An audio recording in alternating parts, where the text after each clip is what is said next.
రాష్ట్రంలో ఇవాళ 7 కార్పొరేషన్లలో మేయర్ 116 మున్సిపాలిటీలో చైర్పర్సన్ ఎన్నికకు అంతా సిద్ధమైంది. హంగ్ మున్సిపాలిటీలు కార్పొరేషన్లలో హై టెన్షన్ నడుస్తోంది. ఇండిపెండెంట్లు ఎక్స్ అఫీషియోతో ఈ స్థానాలను గెలుచుకునేందుకు వ్యూహాలు సిద్ధం చేసింది కాంగ్రెస్. దీంతో తమ పార్టీ అభ్యర్థులకు విప్ జారీ చేస్తుంది బీజేపీ, బీఆర్ఎస్. పార్టీ మారిన బీఆర్ఎస్ ఎమ్మెల్యేలకు విప్ వర్తించేలా చర్యలు తీసుకుంటుంది కారు పార్టీ. రాష్ట్రంలో ఇవాళ కార్పొరేషన్ల మేయర్, మున్సిపాలిటీల్లో చైర్మన్ల ఎన్నిక జరగనుంది. అయితే ఈ నెంబర్ గేమ్లో గెలిచేదెవరో అనే దానిపై ఉత్కంఠ నెలకొంది. మెజార్టీ స్థానాలను కైవసం చేసుకునేందుకు అధికార కాంగ్రెస్ ఫోకస్ పెట్టగా, తమకు పట్టున్న చోట పీఠాన్ని కాపాడుకునేందుకు ప్రతిపక్ష బీఆర్ఎస్, బీజేపీ సర్వశక్తులు ఒడ్డుతున్నాయి. సోమవారం కార్పొరేషన్ మేయర్, మున్సిపల్ చైర్పర్సన్స్ ఎన్నికలు జరగనున్నాయి. ముందుగా గెలిచిన వాళ్లు ప్రమాణ స్వీకారం చేస్తారు. ఆ తర్వాత పాలకవర్గం ఎన్నికలు ఉంటాయి. అధికార కాంగ్రెస్ తమకు ఆధిక్యం ఉన్న మున్సిపాలిటీలు, కార్పొరేషన్లను ఈజీగా గెలుచుకోనుంది. ఇదే టైంలో ఏ పార్టీకి పూర్తి మెజార్టీ రాని హంగు స్థానాలను సైతం కైవసం చేసుకోవడానికి కూడా పక్కా వ్యూహాలు రచించింది హస్తం పార్టీ. సీఎం రేవంత్ రెడ్డి రంగంలోకి దిగి రాష్ట్ర మంత్రులకు కీలక బాధ్యతలు అప్పగించారు. ఇక పార్టీ తరపున గెలిచిన కార్పొరేటర్లు, కౌన్సిలర్లు జారిపోకుండా బీఆర్ఎస్, బీజేపీ విప్ జారీ చేయడానికి సిద్ధమయ్యాయి. పార్టీ మారిన ఎమ్మెల్యేలకు సైతం విప్ వర్తించేలా బీఆర్ఎస్ పార్టీ ఎత్తుగడలు వేస్తోంది. 7 కార్పొరేషన్లు, 116 మున్సిపాలిటీల్లో పరోక్ష ఎన్నికలకు స్టేట్ ఎలక్షన్ కమిషన్ ఏర్పాట్లు చేసింది. ఎన్నికలను పారదర్శకంగా నిర్వహించడానికి ప్రతి చోట పోలీస్ బందోబస్తు మధ్య సీసీ కెమెరాల సాయంతో వెబ్ కాస్టింగ్ చేయనున్నారు. ఎస్ఈసీ ఆదేశాలతో గత 3 రోజులుగా క్యాంపుల్లో ఉన్న వాళ్లంతా మున్సిపాలిటీలు, కార్పొరేషన్లకు చేరుకోనున్నారు. రాష్ట్రంలో జరిగిన మున్సిపల్ ఎన్నికలను ఫస్ట్ నుంచి కాంగ్రెస్ ప్రతిష్టాత్మకంగా తీసుకుంది. అధిక స్థానాలను గెలుచుకునేలా స్వయంగా సీఎం రేవంత్ రెడ్డి దృష్టి పెట్టారు. అభ్యర్థులను గుర్తించడంతో పాటు బీఫారాలు ఇవ్వడం, ఎన్నికల ప్రచారం, పోల్ మేనేజ్మెంట్ లాంటి పనులను రాష్ట్ర మంత్రులకు అప్పగించారు.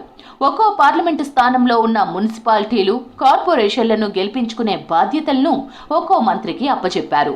దీంతో ఆ పార్టీ పక్కా ప్రణాళికతో ముందుకు పోవడంతో 116 మున్సిపాలిటీలు, 7 కార్పొరేషన్లలో కలిపి మొత్తం 1537 సీట్లు సాధించింది. 66 మున్సిపాలిటీలు, 4 కార్పొరేషన్లలో సంపూర్ణ ఆధిక్యం వచ్చింది. ఈ స్థానాల్లో కాంగ్రెస్ ఒంటరిగానే చైర్పర్సన్ సీటు దక్కించుకోనుంది. 33 మున్సిపాలిటీల్లో హంగు పరిస్థితి ఉండగా, వీటిలో 19 మున్సిపాలిటీల్లో 1 నుంచి 3 వార్డులు ఆ పార్టీకి తక్కువగా ఉన్న సీట్లను ఇండిపెండెంట్ల సపోర్ట్, ఎక్స్ అఫీషియో ఓట్లతో ఈజీగానే గెలుచుకోనుంది. బీజేపీ మెజార్టీ సీట్లు గెలిచిన 2 మున్సిపాలిటీలను కూడా తమ ఖాతాలో వేసుకోవడానికి ట్రై చేస్తోంది.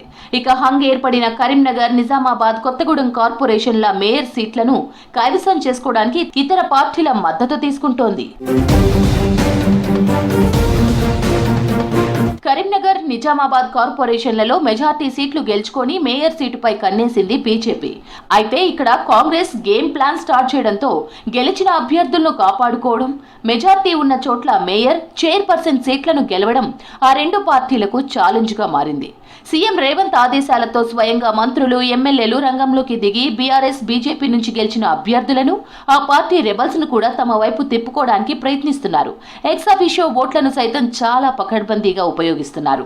దీంతో హంగ్ ఏర్పడిన మున్సిపాలిటీలను పక్కన పెడితే తమకు పూర్తి మెజార్టీ ఉన్న వాటిలో మేయర్, చైర్పర్సన్ గెలిస్తే అంతే చాలు అన్నట్లుగా బీఆర్ఎస్, బీజేపీ పరిస్థితి ఉంది.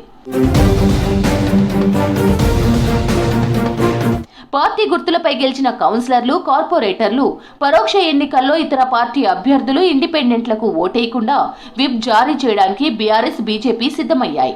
ఎక్స్ అఫీషియో ఓట్లు నమోదు చేసుకున్న పార్టీ మారిన బీఆర్ఎస్ ఎమ్మెల్యేలకు కూడా విప్ వర్తించేలా ఆ పార్టీ చర్యలు తీసుకుంటోంది. రాష్ట్ర ఎన్నికల సంఘం ఆదేశాలతో మేయర్, చైర్పర్సన్ ఎన్నికల కోసం గుర్తింపు పొందిన రాజకీయ పార్టీలు తమ అభ్యర్థులకు విప్ జారీ చేయొచ్చు.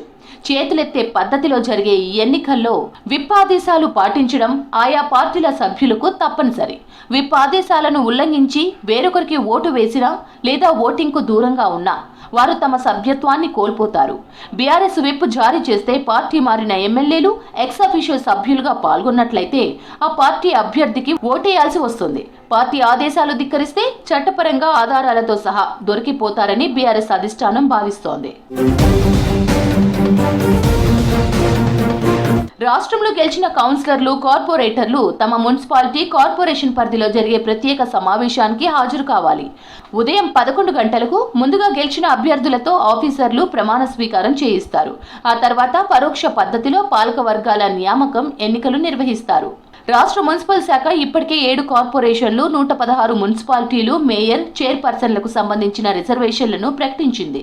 ఆ రిజర్వేషన్ల ప్రకారమే గెలిచిన అభ్యర్థుల్లో అదే క్యాస్ట్ కేటగిరీకి చెందిన వాళ్ళు మాత్రమే పోటీలో పాల్గొనాలి. జనరల్ స్థానం అయితే ఎవరైనా పోటీ చేయొచ్చు. Mayor, deputy mayor, chairperson, vice chairperson పదవులకు ఒకే నామినేషన్ వస్తే ఏకగ్రీవంగా గెలిచినట్లుగా ప్రకటిస్తారు. 2 నామినేషన్లు వస్తే చేతులెత్తే పద్ధతిలో ఓటింగ్ నిర్వహిస్తారు. సమావేశానికి హాజరైన సభ్యులతో పాటు ఎక్స్ అఫీషియో సభ్యుల్ని కలుపుకొని 50% పైగా ఓట్లు వచ్చిన అభ్యర్థిని గెలిచినట్లుగా ప్రకటిస్తారు. ఇద్దరికి సమాన ఓట్లు వస్తే లాటరీ ద్వారా విజేతను ప్రకటిస్తామని రాష్ట్ర ఎన్నికల సంఘం ప్రకటించింది.